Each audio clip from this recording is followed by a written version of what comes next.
Hello students, I am Bhagyashree Goswami from Hygiene Group of Institution Lucknow. Today we will discuss about the anti-neoplastic agent.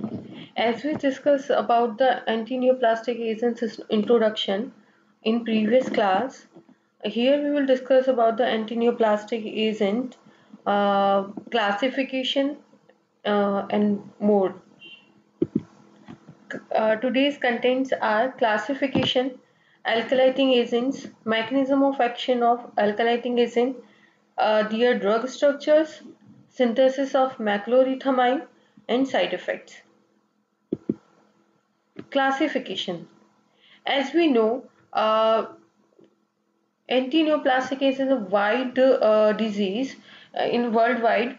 जो anti neoplastic agent है, जो हमने पढ़ा कि neoplastic agent मतलब cancer की जो ड्रग यूज की जाती हैं, मतलब कैंसर की ग्रोथ को, सेल की ग्रोथ को रिमूव करने के लिए, जो सेल ग्रोथ होती है उसको रिमूव करने के लिए, या उसको बर्स्ट मतलब उसको पूरी सेल को डेथ करने के लिए हमें क्या करते हैं, हम बहुत सारी ड्रग्स यूज करते हैं, जिसमें से बहुत सारे क्लासिफिकेशन है। क्योंकि हाँ, जैसे हम जानते हैं कि कैंसर बहुत ही बड़ी बीमारी होती है, उसी तरीके से जो इसकी क्लासिफिकेशन है वो बहुत ही बड़े हैं, मतलब बहुत ज़्यादा इनके लिए ड्रग्स यूज़ की जाती हैं। तो जो क्लासिफिकेशन हम पढ़ेंगे वो आप फार्माकोलॉजी और मेडिसिनल केमिस्ट्री में सेम वे देखेंगे। सबसे हम फर्स्ट बात करते हैं, क्लास है अल्कलाइटिंग एजेंट।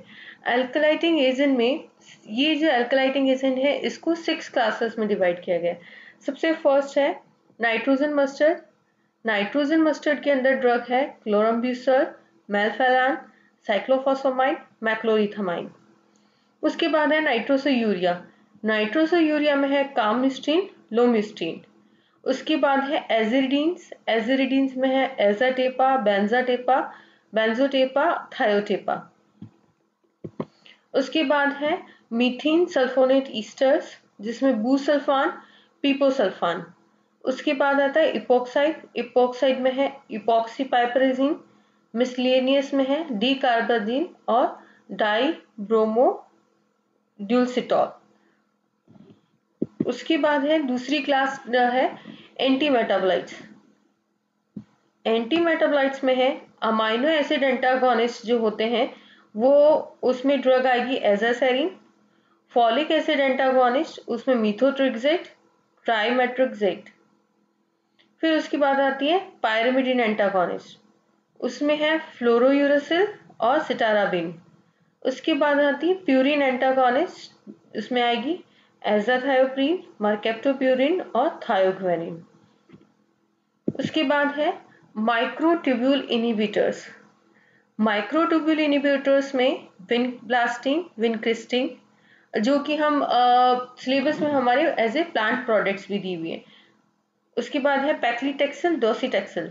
उसके बाद है steroid hormone and their antagonist, उसमें आएगा tamoxifen citrate, flutamide, aminoglutethimide और प्रिडनिसोन।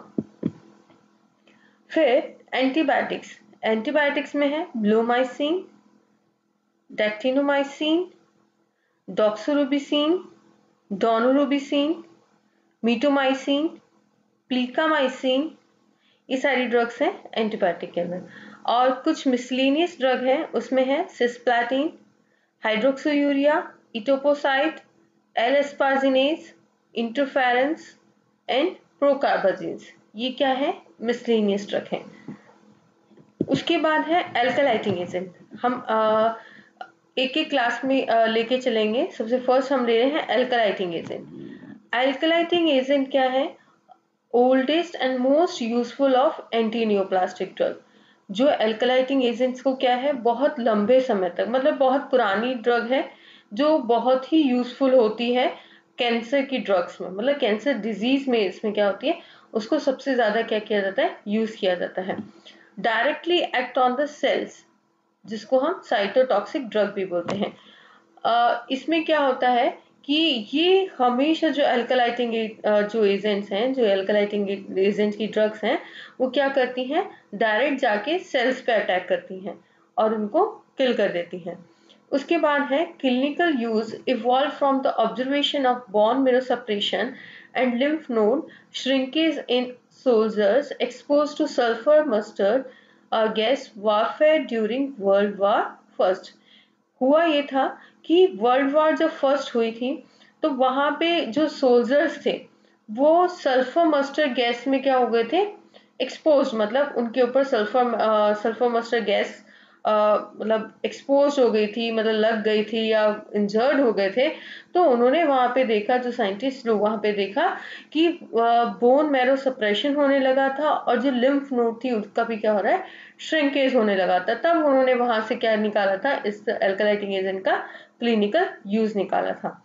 फिर है effectiveness as anti cancer agent was confirmed by clinical trials in the middle 1940s।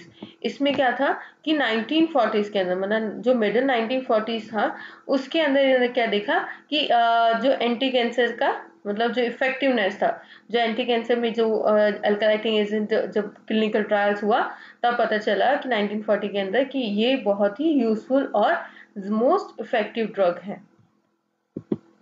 उसके बाद हम मैकेनिज्म ऑफ एक्शन की बात करते हैं। They act upon DNA, RNA and certain enzymes. जो अल्कलाइटिंग एजेंट्स होते हैं वो डीएनए, आरएनए या कुछ एंजाइम्स पे काम करते हैं, मतलब वहीं पे क्या करते हैं, ये जाके एक्ट करेंगे या अपना काम होता है वो स्टार्ट करते हैं। It attaches to N7 of guanine of DNA dimer and destroy DNA. ये क्या करते हैं, जो ग्वानिन होता है उसकी N7 पोजीशन होती है, उस पे जाके क्या करते हैं, अटैच हो जाते हैं। और ग्वानिन के भी डीएनए डाइमर, जो डीएनए होता है, डीएनए के अंदर जो ग्वानिन डाइमर होता है और वो भी N7 पोजीशन पे जाके क्या करते हैं, ये अटैच हो जाते हैं। जैसे इन डायग्राम्स में दिया हुआ है, हम फ्लो डायग्राम में बात करते हैं तो डीएनए एंड आरएनए है, उससे क्रॉस लिंकिंग हो रही है। क्रॉस लिंकिंग से क्या हो रहा है, इनिबिशन एप्लीकेशन हो रहा है। जहां पे प्लस पॉजिटिव साइन होता है वहां पे मतलब वो माइनस होगा तो इनिबिट करता है और प्लस मतलब वो कॉज करता है। तो जो अल्कलाइटिंग एजेंट है वो क्या करता है, क्रॉस लिंकिंग कर जाता है। अगर मतलब क्रॉस लिंकिंग होगी तो क्रॉस लिंकिंग की वजह से क्या हो जाएगा, इनिबिट एप्लीकेशन क्या होने लगेगा, इनिबिट होने लगेगा। उसके बाद है मैकेनिज्म ऑफ एक्शन। अल्कलाइटिंग एजेंट से क्या होगा, अल्कलाइटिंग एजेंट्स जो क्या होते हैं वो कार्बोनियम आयन प्रोड्यूस करते हैं। ये बहुत ही ज्यादा जो क्या होते हैं, हाईली रिएक्टिव होते हैं कार्बोनियम आयन। फिर दूसरी क्या होता है, जब ये कार्बोनियम आयन प्रोड्यूस करेंगे तो क्या होगा, ट्रांसफर एल्काइल ग्रुप्स और substituted alkyl group to cellular macromolecules by forming covalent bond. ये क्या करते हैं अल्कलाइटिंग एजेंट, जो अपने जो अल्काइल ग्रुप होते हैं या तो उसको ट्रांसफर कर देते हैं या सब्स्टिट्यूट कर देते हैं वहां पे, जहां पे सेल्स के पे, और क्या करेंगे वहां पे एक कोवेलेंट बॉन्ड बना देंगे।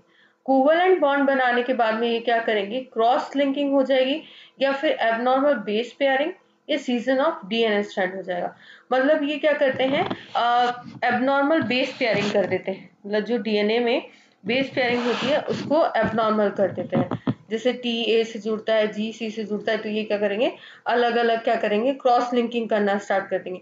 जैसे ही क्रॉस लिंकिंग करना स्टार्ट करेंगे तो क्या होगा, इनिबिशन हो जाएगा, मतलब डीएनए सिंथेसिस का इनिबिशन हो जाएगा। ये डीएनए सिंथेसिस को क्या करते हैं, रोक देते हैं। उसके बाद ये स्ट्रक्चर्स हैं, ड्रग स्ट्रक्चर, जिसमें मैक्लोरिथामाइन, साइक्लोफॉस्फोमाइड। मैक्लोरिथामाइन जो है वो हॉजस्किन जो डिजीज होती है, कैंसर में ही होती है, बच्चों में ज्यादा हॉजस्किन डिजीज होती है, तो हॉजस्किन डिजीज में यूज किया जाता है। साइक्लोफॉस्फोमाइड जो होती है उसको बहुत सारे मतलब बहुत सारे कैंसर्स में यूज करते हैं, जैसे मल्टीपल माइलोमा में, ब्रेस्ट कैंसर में, लंग कैंसर में इनको क्या किया जाता है, यूज किया जाता है। इसके साइड इफेक्ट्स हैं, हेयर लॉस होने लग जाता है, स्टेरिलिटी होने लगती है या फिर ओवरिन फाइब्रोसिस होने लगता है। उसके बाद मेल्फेलन। मेल्फेलन में जो इसका यूज है वो है मल्टीपल माइलोमास में, मतलब बहुत सारे कैंसर में इनको यूज किया जाता है। Adjuvant to surgery for breast cancer, जो ब्रेस्ट कैंसर की सर्जरी होती है उसमें मेल्फेलन को यूज किया जाता है। क्लोरम्ब्यूसिल, क्लोरम्ब्यूसिल का यूज है लिम्फेटिक ल्यूकेमिया और इम्यूनोसप्रेसेंट। ये लिम्फेटिक ल्यूकेमिया में यूज होता है और एज ए इम्यूनोसप्रेसेंट यूज किया जाता है। फिर उसके बाद है बूसल्फान। बूसल्फान जो है वो ड्रग ऑफ चॉइस होती है क्रोनिक माइलोटिक ल्यूकेमिया में। अब क्रोनिक, अब ये जो वर्ड्स हैं मैंने पहले जो लेक्चर है उसमें सब बताया था।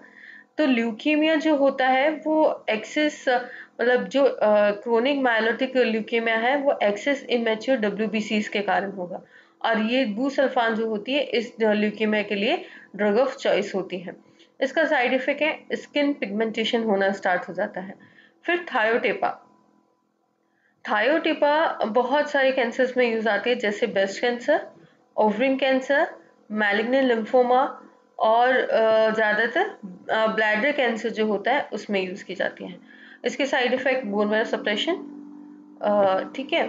फिर उसके बाद आता है सिंथेसिस ऑफ मैक्लोरिथामाइन। जैसे इसमें सिंथेसिस में है, हम क्या करते हैं, 2 इथाइलिन ऑक्साइड लेंगे, 2 मॉलिक्यूल ऑफ इथाइलिन ऑक्साइड लिया, उसकी अमीन के साथ रिएक्शन कराई, अमीन के साथ रिएक्शन कराई तो क्या हुआ, ये ओपन चेन रिंग बन गई। ओपन चेन रिंग बन गई तो उसके बाद हमने क्या किया, इसको थायनोल क्लोराइड के साथ में इसका फर्दर रिएक्ट कराया। जब हमें रिएक्ट कराया, हमने रिएक्शन मतलब जो हमारा इंटरमीडिएट बना था, हमने जब रिएक्ट कराया तो हमें क्या मिला, मैक्लोरिथामाइन। बहुत ही इजी सिंथेसिस है। उसके बाद side effects of अल्कलाइटिंग agent. Actually क्या होता है कि जो कैंसर, जो ड्रग्स होती हैं, जो ड्रग्स जो होती हैं वो क्या होती हैं कि बहुत ज़्यादा क्या करती हैं, बहुत ही ज़्यादा साइड इफेक्ट शो करती हैं। मतलब जैसे आप लोगों ने देखा होगा कि बाल गिर जाते हैं किसी पेशेंट्स में, बहुत सारे मोस्टली पेशेंट में क्या होता है कि गंजे हो जाते हैं, तो वो एक साइड इफेक्ट की वजह से होता है। तो यहाँ पे अल्कलाइटिंग एजेंट की साइड इफेक्ट है, बोन मैरो सप्रेशन हो जाता है, नोजिया, वॉमिटिंग, एलोपेसिया मतलब बाल झड़ना, causes increases in serum uric acid due to lysis of tumor cells। मतलब यूरिक एसिड का सिक्रीशन बढ़ जाता है, और क्योंकि जो ट्यूमर सेल्स होते हैं उनका टूटना स्टार्ट हो जाता है, इनफर्टिलिटीज हो जाती हैं। थैंक यू, आई होप आपको सब समझ आया हो।